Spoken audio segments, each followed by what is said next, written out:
अक्सर हम देखते हैं कि पानी में रखी कोई चीज जैसे कोई चम्मच या पेंसिल मुड़ी हुई सी दिखती है ना?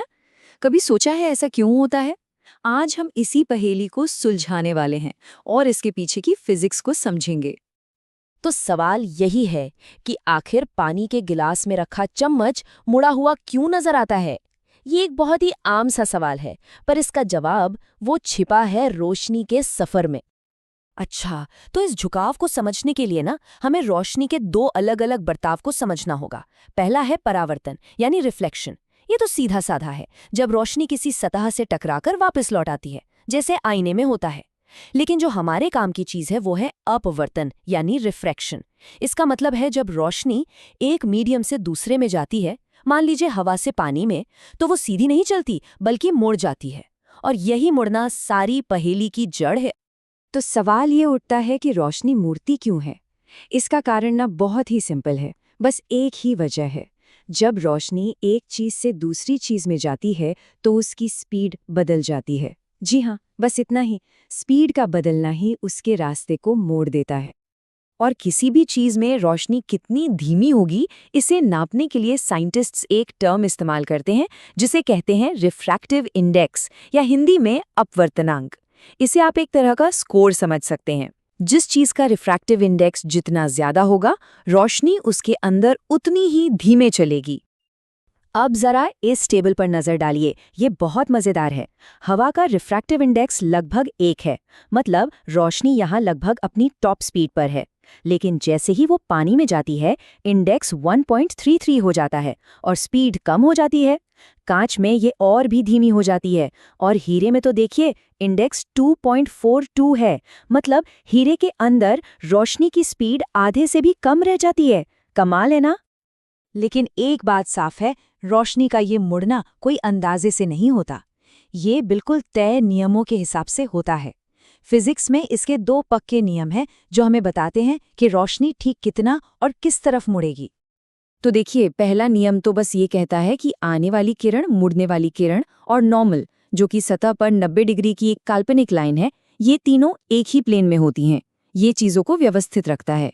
लेकिन असली जादू तो दूसरे नियम में है, जिसे स्नेल का नियम कहते हैं।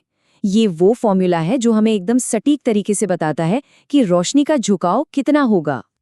और एक बहुत जरूरी बात याद रखने वाली है, जब भी रोशनी किसी हल्के मीडियम से भारी यानी ज्यादा सघन मीडियम में जाती है, जैसे हवा से कांच में, तो वो हमेशा नॉर्मल की तरफ झुक जाती है। मतलब वो सीधी जाने के बजाय थोड़ा अंदर की तरफ मुड़ जाती है। ठीक है, तो अब जब हम ये नियम जान गए हैं, तो चलिए इनका इस्तेमाल करके एक और आम पहेली को सुलझाते हैं। स्विमिंग पूल या किसी नदी का तल हमेशा हमसे ज्यादा उथला या ऊपर क्यों दिखाई देता है? इसका जो गणित है वो हैरान करने वाला सिंपल है। हमें जो गहराई दिख रही है, जिसे आभासी गहराई कहते हैं, उसे निकालने के लिए बस असली गहराई को उस चीज के रिफ्रैक्टिव इंडेक्स से डिवाइड करना होता है। चलिए एक उदाहरण लेते हैं।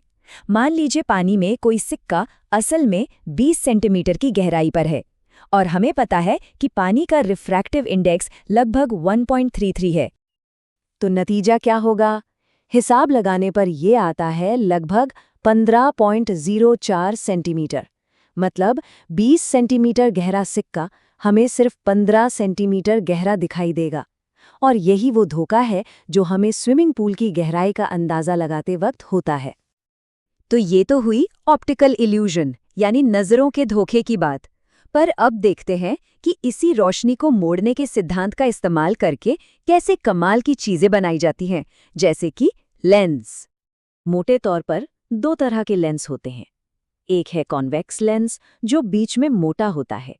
इसका काम है रोशनी को एक जगह इकट्ठा करना, यानी कन्वर्ज करना। और दूसरा है कॉनकेव लेंस, जो बीच में पतला होता है।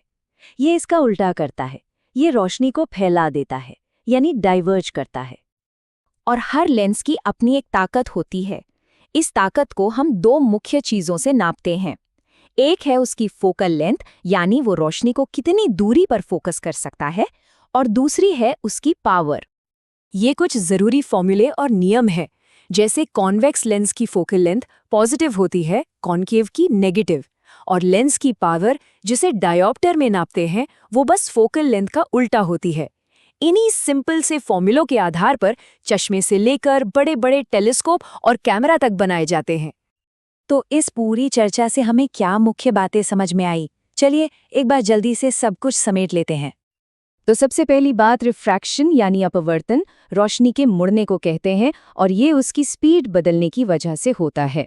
दूसरा, जिस चीज का रिफ्रैक्टिव इंडेक्स जितना ज्यादा होगा उसमें रोशनी उतनी धीमी होगी और ज्यादा मुड़ेगी।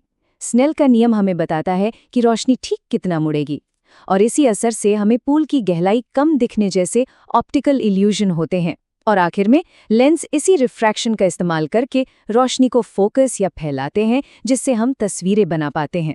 मतलब एक चम्मच के मुड़े हुए दिखने से लेकर बड़े बड़े ऑप्टिकल इंस्ट्रूमेंट्स तक सबके पीछे यही सिद्धांत काम करता है। तो आखिर में एक सवाल मन में आता है, अगर हम रोशनी को मोड़कर बहुत छोटी छोटी चीजों को बड़ा करके देख सकते हैं और बहुत दूर के तारों को पास ला सकते हैं, तो जरा सोचिए, इसके रास्ते पर पूरी तरह महारत हासिल करके हम और कौन कौन सी अनदेखी दुनियाओं के दरवाजे खोल सकते हैं। और ये सब एक पानी के ग्लास में रखे चम्मच को देखने से शुरू हुआ था।